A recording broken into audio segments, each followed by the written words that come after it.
I shot my stalker tonight. It all started 6 months ago, though back then, I thought it was just a small inconvenience. I had no idea my life would spiral into a waking nightmare. It began with a man. Someone who wasn't a stranger, but wasn't close either.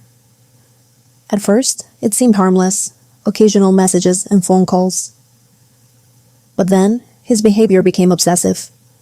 Every morning, at 5 a.m., my phone would buzz with his messages.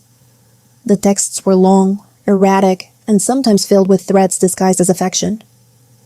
He would call me repeatedly throughout the day, leaving voicemails when I didn't answer. Once, he sent me a 50-page long text explaining why I had to talk to him. His words chilled me to my core. You'll either be my friend or your life will get very difficult. I tried reasoning with him, politely at first. I explained that his behavior made me uncomfortable, but he dismissed my words with mocking laughter. His texts escalated. You can't ignore me, he wrote. I'll find you wherever you hide. Things took a dark turn. Soon, it wasn't just my phone he invaded. He started watching me. I'd catch glimpses of him in places I frequented, the grocery store, the park, even outside my workplace. He knew my schedule better than I did. One day, he sent a stranger to my apartment to deliver a message.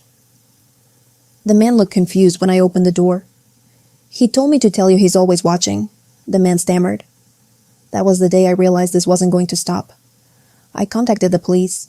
They filed a report but said there wasn't much they could do without concrete proof of a crime. He hasn't hurt you, they said, as if that made the relentless stalking less terrifying. The situation worsened. My neighbors grew uneasy. They saw him lurking near the building and began to blame me for attracting trouble. Eventually, I was evicted. Relocating to a new apartment didn't help. Somehow, he always found me. He began sending me photos of my mother's house, followed by cryptic messages like, "She looks so peaceful. It would be a shame if something happened." Social media. Another nightmare. He wasn't just watching me physically. He stalked me online too. Every platform I used, he was there, under different accounts, each one more disturbing than the last. One day, he crossed a line I didn't think possible.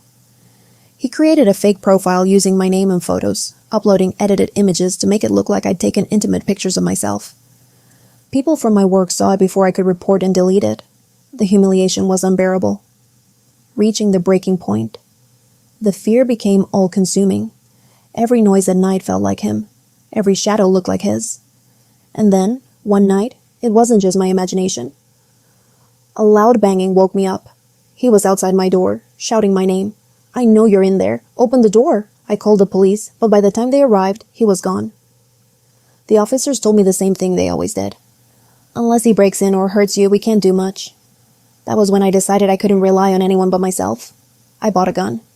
It wasn't something I wanted to do, but the fear left me no choice. Every night, I slept with the gun under my pillow, waiting. And then it happened. The night I fought back.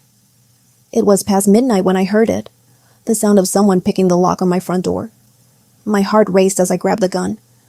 The door creaked open and I saw his shadow moving closer. He was inside. I shouted, "Get out!" But he kept coming. I didn't think. I didn't hesitate. I pulled the trigger twice. The sound of the gunshots was deafening. He screamed in pain and stumbled toward the door, trying to escape. I called the police immediately. When they arrived, they found him bleeding on the stairs. He survived but was arrested on the spot. That night, as I sat in the quiet aftermath, a wave of relief washed over me. For the first time in months, I felt safe. I felt free. Reflection, I never wanted to take that step. I never wanted to hurt anyone.